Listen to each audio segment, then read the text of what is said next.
art does affect people emotionally.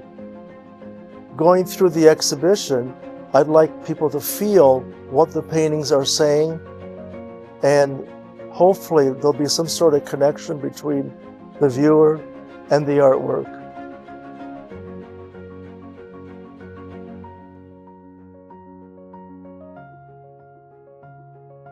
I'm Orazio Salati. I'm an artist and gallery owner in Binghamton. Was an art educator for a little over 40 years. I'm originally lived in Italy, came here when I was a young boy, but we settled in Endicott and went to Buffalo State College. And while there, I attended the University of Siena and the National Art School there. And I completed my degree and I became an art teacher, and I taught in Johnson City first. And then I went to Union Endicott and was there for about 35 years. I've also been adjunct at Keystone College and BCC. This exhibition, for me, has been a lifelong journey.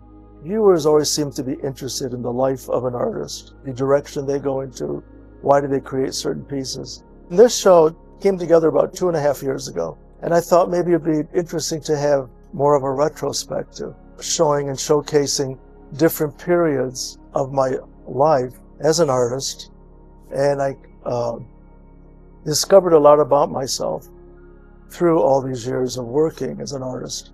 So I thought I'd call the show Uncovering the Surface.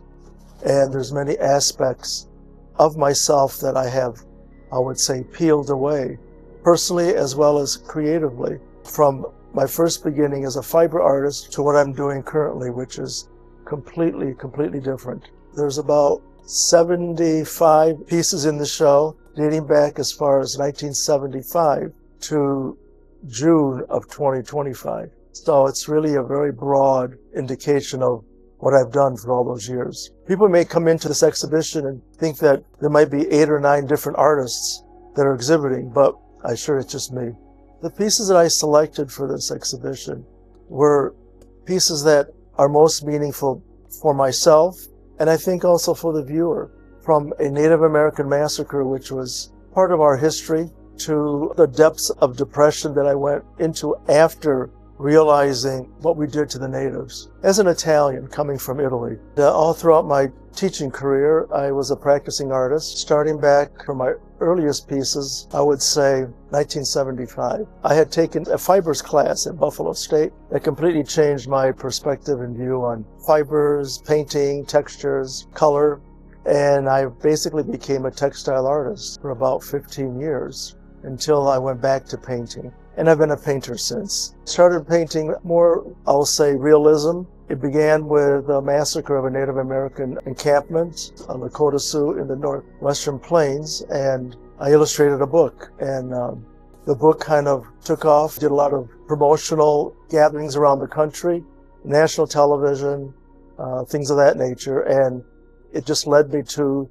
working more with my feelings, my expression. Native American massacre is very emotional, devastating, a Holocaust. As a result of that, I began delving deeper into who I was and my own personal issues and environmental issues, and I began to paint more devastating, dark pieces, which eventually evolved into more light, angelic pieces. During all this time, I was exhibiting. I was an exhibiting artist in Soho, Chelsea, Naples, Florida, and then eventually I ventured to Italy. So I'm kind of internationally recognized. Upon retiring, I've always wanted an art gallery, so I opened this space in Binghamton.